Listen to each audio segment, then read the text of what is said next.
Respected elders, brothers and sisters, Assalamu alaikum.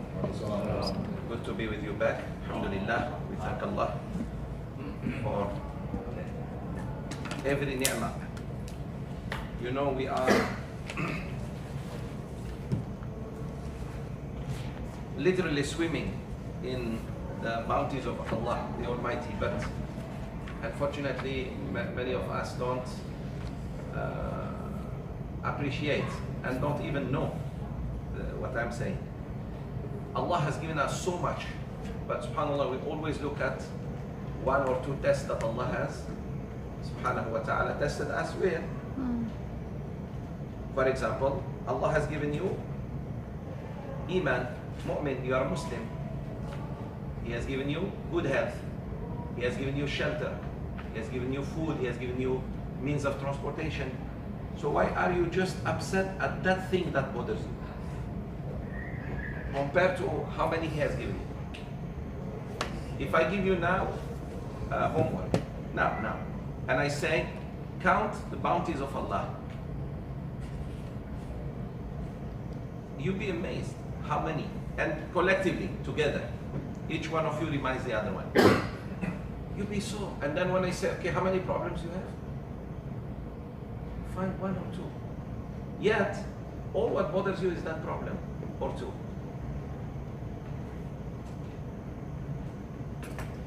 This is very important to keep in mind, my sisters and brothers, because, you know, time goes ahead, never comes back. Meaning we are closer to our graves. And we still think this way. Allah has been so nice to you and me. وَإِن تَعُدُّوا نِعْمَةَ اللَّهِ لَا تُحْصُوهَا. If you try to count the bounty of Allah, you will never do so. Meaning it's too much for you. Yet, you see us what? Always bothered by that thing. And that's really unfair to Allah. That's very, very unfair. I mean, if your father or mother have been so nice to you, maybe one day they were angry at you. And all you remember is that day. Then you are not a fair person. If your wife has been very loyal and very nice, one day she made really a mistake. And all you remember is that. Then there is nothing good about you because you are very negative. You remember only negative things. Same thing goes for Allah, even on a bigger scale. Allah tests us. Even when He tests us for our own good. Either to remind you that you are going the wrong way, or to slow you down because you are going fast, or to give you something better. But you don't see it. You are still in a hurry. وَلَكِنَّكُمْ لَا تَعْلَمُونَ. Okay, any question before we start? Any question, please? Also about finance. You really want to make tawbah and you cannot. Tawbah of what? Of riba. I am sure everyone present in this room hates riba. But many of you don't know how to get out of it, right? It's holding you. It's holding your hands, your neck. You are really tied up because, let's say, the house is still on riba, the car is still on riba. Now, do you know if you die like this, you are really in trouble? That's number one. Do you know if you die, God forbid, taking interest or giving to the bank interest, you are really in trouble with Allah. It's like, it's worse than dying committing zina 36 times. No. A person commits zina one time, he may go to hell. If Allah doesn't forgive him or her. Especially if they don't ask tawbah. If they ask Allah tawbah, they are forgiven. But imagine someone commits zina and dies. Right away. No time for tawbah. Where do you think this person is going? Hell. How about if someone dies with 36 times zina? And that is riba. That is you and me borrowing money to buy a house or a school, send children to school, or to finance a car or something. So it's serious. It's really serious. So, Sheikh, I really want to make tawbah, but I don't know. Okay, it's not you don't know. If there is motivation, you will know. Motivation means you are takot of Allah and you really want to get rid of it. The moment you have that, you reach that level of motivation in your mind and heart, Allah will give you solution. Solution is very simple. Very simple. It's just Shaitan scares you. What is it? Sheikh, if someone is, what should we do? Number one, go and look at your savings. Go and look at your savings. If you have any saving, put it in that thing that you are financing. Meaning don't keep savings, cash. Put that saving inside the house or the car. So at least, for example, if your house is 1 million ringgit and you have a saving of 500,000, put it in the house. And imagine you die. When you die, you take neither the house nor the cash, by the way.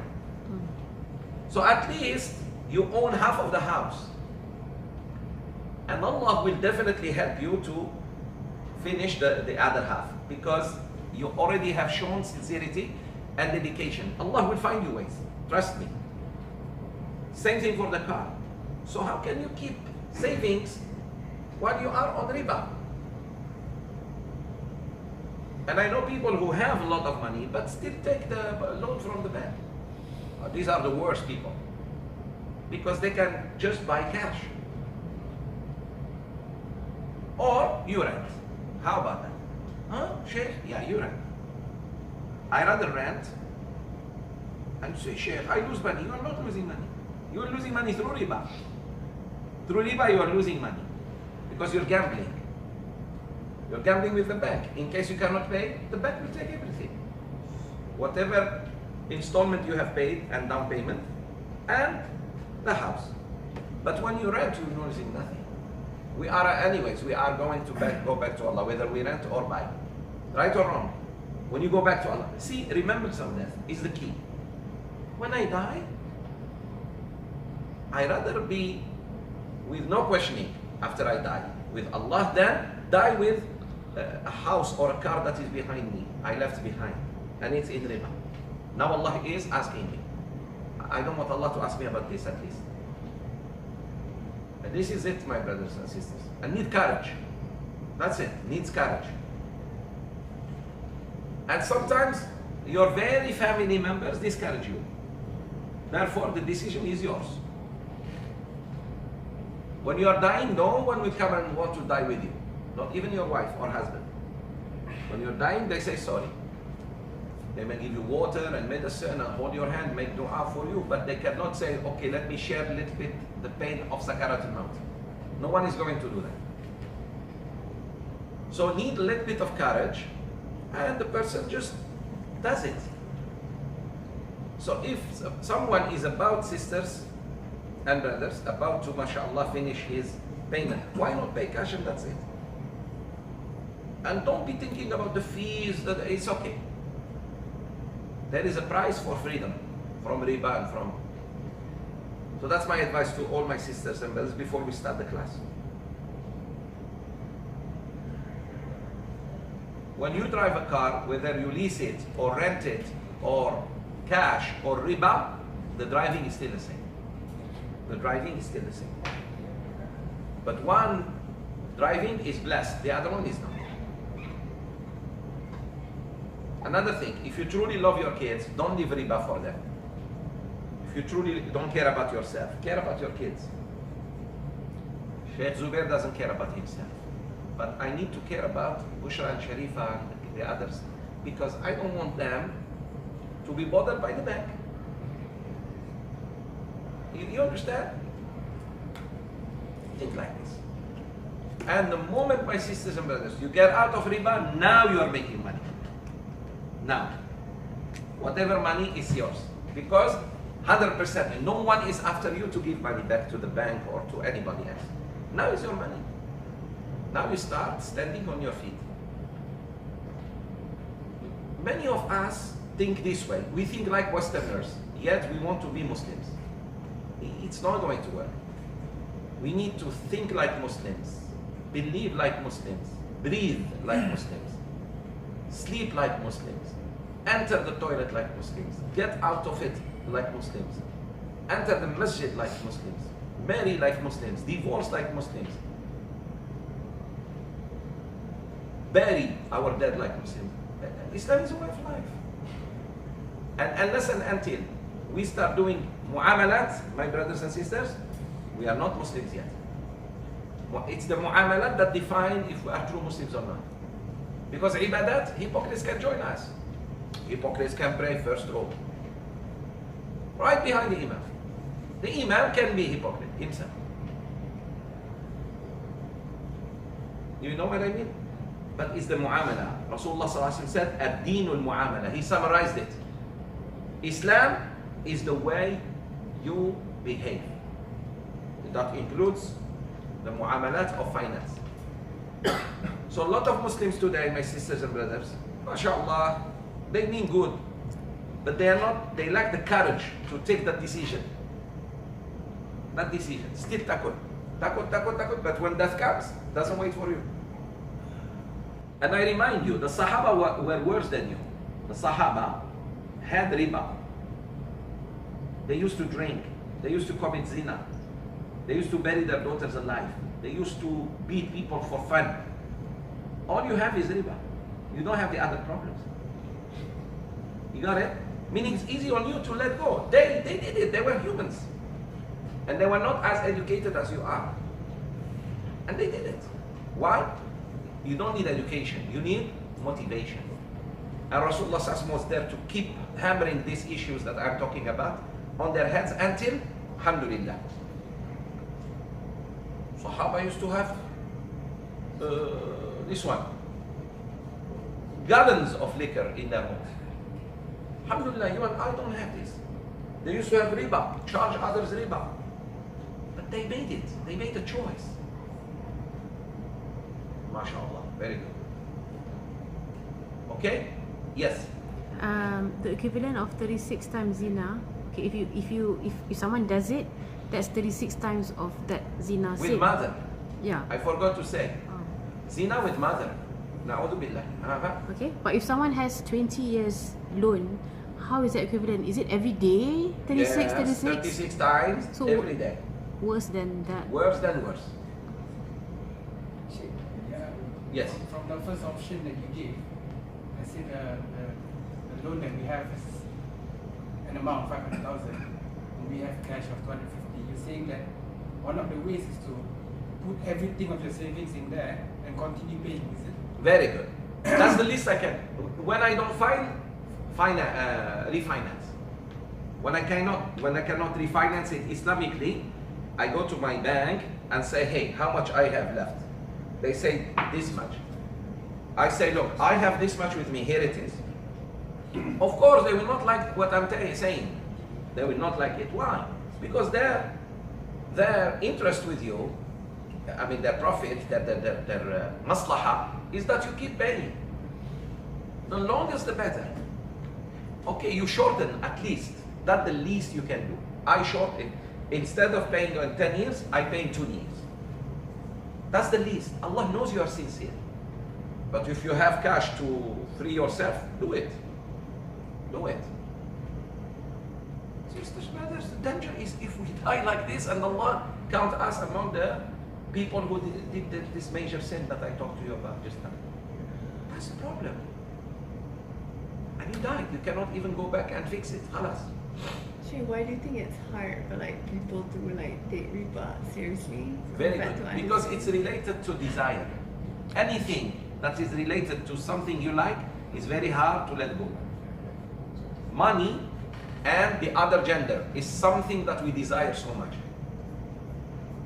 Allah made men attracted to women and women attracted to men. Zina. Very hard to let go. Allah also made humans attracted to money. You know, money is worse than drugs. Do you know that? Just look how many times you keep counting your money. That's addiction. You already counted the money. Why you want to count it again? Because you want to feel good about it, whether it's cash in your hand or numbers in front of you. When you like something, when something is very attached to you, or you are attached to it, it's difficult to let go. You need a lot of iman. You need a lot of iman. If the mortgage is structured, or you take an Islamic-based loan, yeah, does that count? Very good. Now, because there's a subsequent question to that. But then go ahead. Because some people argue, or some scholars argue, that the Islamic loans in Malaysia are not Islamic. I agree to a big extent. Not every loan in Malaysia, Islamic loan in Malaysia, is not Islamic, but majority of them. Because when I read the contract, I find that they're just playing with words. Yeah. But an Islamic loan is this. Islamic loan is that when they give you the loan, they don't expect interest. And they should not even take interest, even if you give them. That is called Islamic loan. Qardul Hasan. Beautiful loan. Beautiful loan is when you recollect your capital only. Let's say you are the borrower. You are the one who gave the money. Lender. Bank. If you take only your capital, here it's very Islamic. Or you go into some kind of musharaka. Partnership. But you share the profit and the loss. These are the two conditions of Islamic law, which we don't find in banks at all, even in Bank Islam. You know what I mean? Okay. Now, if someone comes with money as your partner, let's say you buy a house, and he comes and shares with you, and then share the profit and loss. When you sell it, you share the profit and loss. This is, alhamdulillah, Islamic. He's ready. You buy a house with 100,000, you sell it 80,000. He shares the loss. You buy it 100,000, you sell it 200,000. You share the profit, no problem. You don't find this in Islamic so-called banking. But it's one step better than the other one. What I am calling is even better than the two, conventional as well as so-called Islamic finance, is that zuhd. You don't live like the Westerners. It's okay to rent if you cannot buy. And if you buy, try to buy the Islamic way, which is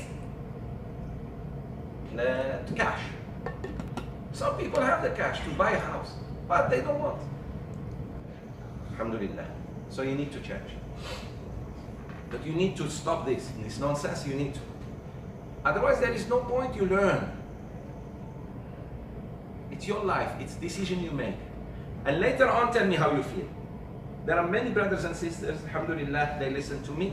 They said, Sheikh, wallahi, now we feel happiness like never before. You were right. I say, alhamdulillah. And they live, and you know them, some of them, you know them very well. They are in part of this class. But they changed. That burden, no more. And still, their life didn't change. It's just the money that was in the bank went to the house or to the car. That's it. It's in your mind. Change it. That's all. You still be who you are, by the way. So let's say we have a few on loan, which is houses or cars. Yes. If we, in the process of disposing all, not wanting to do Riba, can we do one by one, or should it be totally? Okay. Wallahi, if you can tell the angel of death to come one day and not the other day, you know what I mean? I mean the effort. Just take a turn. The effort. Just do it. But I would rather start with the house. Definitely. Definitely. I would start with the house. Look, listen, sisters and brothers. Allah said, وَمَنْ يَتَّقِ اللَّهَ يَجْعَلْ لَهُ مَخْرَجًا. He who fears Allah, Allah will find an exit for him. وَيَرْزُقْهُ مِنْ حَيْثُ لَا يَحْتَسِبْ. And He will give him risk from where he never expected. Trust Allah. So, Ya Rab, I want to do taqwa and get rid of the riba in my car or in my house. Then Allah will do it for you. Seriously, trust me. Alhamdulillah, we don't have riba. We live nice. You see, as we see. We don't drive the most expensive cars, but we go to work. And when you park your car, you don't worry, because you don't have a very luxurious car. Bring here a Bentley, my friend. Your mind is with the Bentley, not with Sheikh Zoubir anymore. You know what I mean? But you bring Proton Saga, you wish someone scratches it actually, so that you fix the hole. Takbir. I'm not saying everybody now goes back to, no. But this dunya, it's real, it's virtual. It's a virtual reality. The real reality is there. MashaAllah. So, I urge my dear brothers and sisters, especially my students like you, to really change, for Allah's sake. This is what I'm asking you. I'm not asking you to, I'm asking you to improve your own lives with Allah. Before it's, you know, the more it goes, you regret. The more. You say, I wish I did it in 2018. You know what I mean? You may do it in 2020, but why 2 years of riba? Why? Riba is a big sin. Major sin, my sisters and brothers. And it has 70 plus forms. Oh my God. The least, Rasulullah said, like one of you commits zina with his own mother. What? That's the least. So definitely this riba is serious. Okay. You know, like ASB and like there's certain people who say like there's a fatwa like harus and stuff. So if anything were to happen, then like the scholar will be the one. Yeah. Like, so what's... Excellent. The ASB, Amana Saham, you be very careful. Even if it is harus. Number one, we don't have the word harus in Islamic terminology. It's very Malay, okay? The Islamic terminology is halal, haram, mubah, you know, sunnah, bid'ah. This is what we call Islamic terminology. Harus, if you look at it in the dictionary, you never find it. Seriously? The word harus doesn't exist in Arabic. Number two, so it's a Malay word. To justify certain practices, because halal and haram are scary words. Both are clear. Halal, okay, I can do. Haram, oh, okay, I cannot do. Rasulullah said, however, in hadith al-Nu'man bin Bashir radiallahu anhu, that halal is clear and the haram is clear. But in between, there is a gray area. Sometimes you are not sure, like ASB. So what did Rasulullah do? Leave it. He said, leave it. When you're not sure of something, don't do it. Don't do it and say, I wish it's halal. I hope Yawm al-Qiyamah, inshallah, the answer is, Allah will tell me okay. Harus means okay. No. I don't do it. I'll be safe. If the ulama thinks it's quite okay, then it would have been halal, right? Very good. Very good. You have to justify the... Yes. So, no, it's okay. Even if some people, my heart is telling me something wrong about that. So I stay away. I stay away until I'm sure. Because it's ASB, B is Bumi Putra, which is also racism because it's for Malays. Yeah. So that's why they say it's harus. Yeah, no. You have, yes. Already the B is there, Bumi Putra, but the problem is, I'm not sure, so I rather let go. I don't do. I really love meat. And on this table of dinner, there is some meat, but I'm not sure if it's halal or haram. I don't eat meat that day, for Allah's sake. And I won't die. I eat vegetables and fruits. And I'll be okay. And Allah will reward me for my sincerity. Okay, number one, invest in your homes and cars. Make sure the car is 100%. No riba, and the house is 100%. That's the first thing. Because I rather, as I said, you came a little bit late, I said, I rather leave my children with something halal that no one follows them after that. No one, no bank. Alhamdulillah, the title is on my name. Other than leave them a big mansion with riba. Bank, if they cannot pay, the bank will take it. Sorry, you signed. It's in those hidden, lines that you couldn't read. Can I, Sheikh, inherit something my parents bought with riba? Yes. The sin is on them, not on you.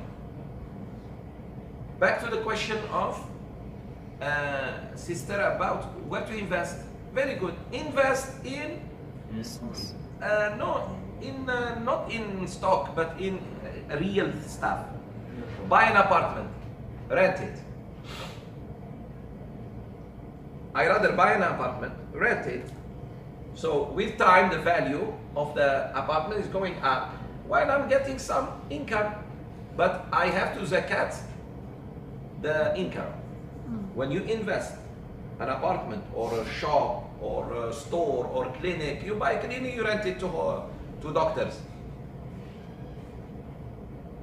Whatever income it generates per month, I put zakat, 2.5%. The day I resell, I put 2.5% also. So alhamdulillah, it's an investment. The Jews, this is what they do. The Jews, this is what they do. They invest in real estate. That's why they're very rich. So this is what you do. You invest in, if you have some money, buy a piece of land, develop it if you can. If not, buy an apartment. And then by the time your children are 10 years old, your children are 5 now. SubhanAllah, the value is, wow, so you were smart. And time flies. Just yesterday you were born, now you have kids. And very soon you're gonna have grandkids. This is how life goes. So serious, my sisters, but invest money instead of keeping the cash with you. Let it roll. Create jobs. Well, what about property unit trusts? Unit trusts which are property based. You know, there are some unit trusts out there that invest in properties. Let's say, is that permissible? Can. Yes, can. For example, you give your money to the bank and they do buy homes or build homes and sell, and they give you some fine. But if it's Islamic, it has to be Islamic. It has to be Islamic. Islamic here goes to how the agreement was set or what they invest in. No, how the agreement was set. They may change and invest in liquor, in tourism. Okay. But the moment you get your return, 2.5%. Sure. So no, but let's say the unit trust is created specifically to invest in properties, commercial properties, and they get rental. We wouldn't know what the terms of the agreement between the unit It's trust. okay. Very good. You end there. Yeah. For example, you lend me money to do business. What I do with it, you are not going to be questioned about it. You will not. Unless you know. Unless you come really to know that Sheikh Zoubir is gambling with it.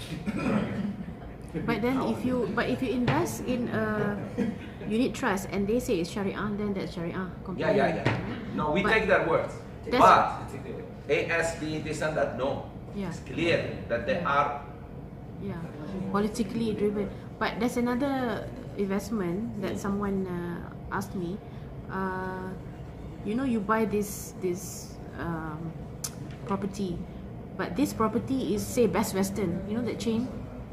Obviously, Best Western has, Liquor. yeah. No. But That's why I said tourism. No. But you are buying the room. I mean the. So is that the same? No, it's wrong here. Wrong. That's why I said stay away because it's doubtful. Tourism doubtful, but milk, farming and milk, producing milk is fine. Dairy products. I don't know, phones. It's okay. Chicken farms. Sheikh, what is your opinion on the Securities Commission on Sharia counter? They say that if the company invests in a liquor business, which is 0.5% of revenue, less than 0.5%, then it's deemed to be, it can be Sharia compliant. No, it's wrong. It's wrong. In my humble opinion, I'm very clear. Yes or no? Sheikh Zoubir, alhamdulillah, there is no. Either you are 100% halal, or even if 0.0000000, I will not do it. Because alhamdulillah, it's not life or death issue. Yeah. Is there a hadith that one drop of One drop of urine will Yeah. no. 1 drop of liquor will nullify the drink. Okay? How about urine? Would you drink? I bring a drop of urine and put it and say it's okay, trust me. You say no, that's disgusting. Yeah, good. That's how you should think. Why urine we accept quickly? No. Meaning no, quickly, but not liquor. Because liquor you like to drink it. Urine you don't like to drink it. You got it? You got it? That's the answer to Sister Nabila. Liquor, this is humans like sometimes to even, they wish even to make mistake. Oh, by mistake. I thought it was apple. Why don't you ever think urine was apple too? He looks like apple too. You know what I mean? No, it's your desires.